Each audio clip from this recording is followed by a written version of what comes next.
Hello students, today's topic is preferences, what the consumer wants.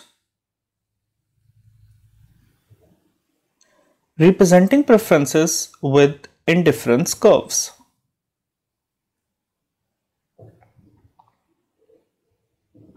An indifference curve shows the various bundles of consumption that make the consumer equally happy.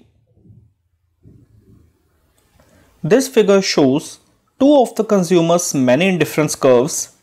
The consumer is indifferent between combinations A, B and C because they are all on the same curve.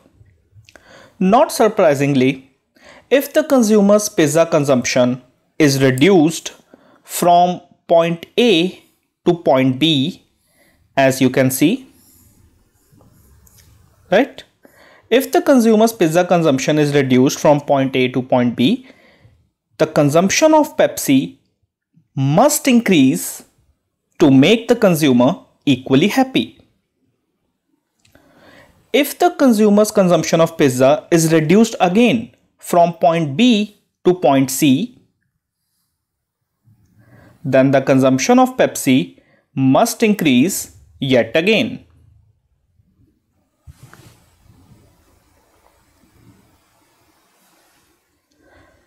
The slope at any point on an indifference curve equals the rate at which the consumer is willing to substitute one good for the other.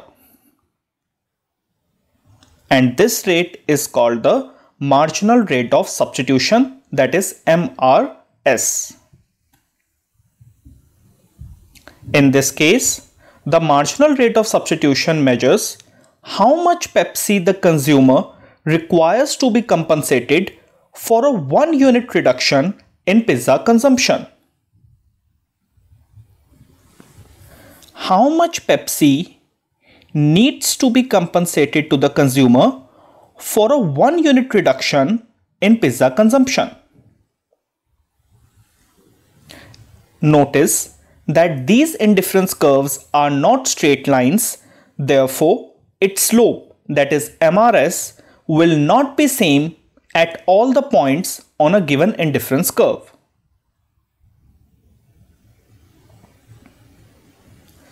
The consumer is equally happy at all points on any given indifference curve, but he prefers some indifference curves to the others. Because he prefers more consumption to less, higher indifference curves are preferred to the lower ones. Thus, any point on curve I2 is preferred to any point on curve I1.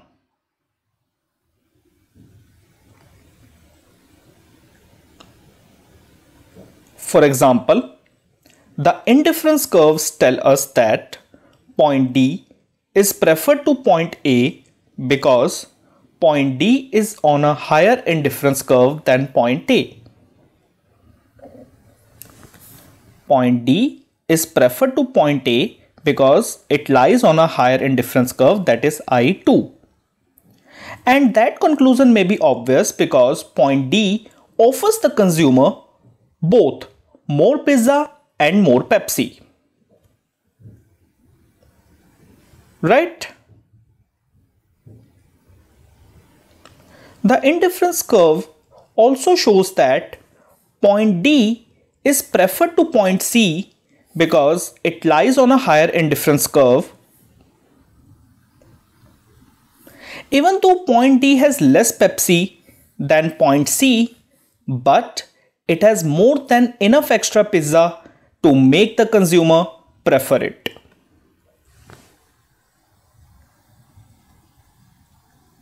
Thus, by seeing which point is on the higher indifference curve, we can use the set of indifference curves to rank any combination of pizza and Pepsi.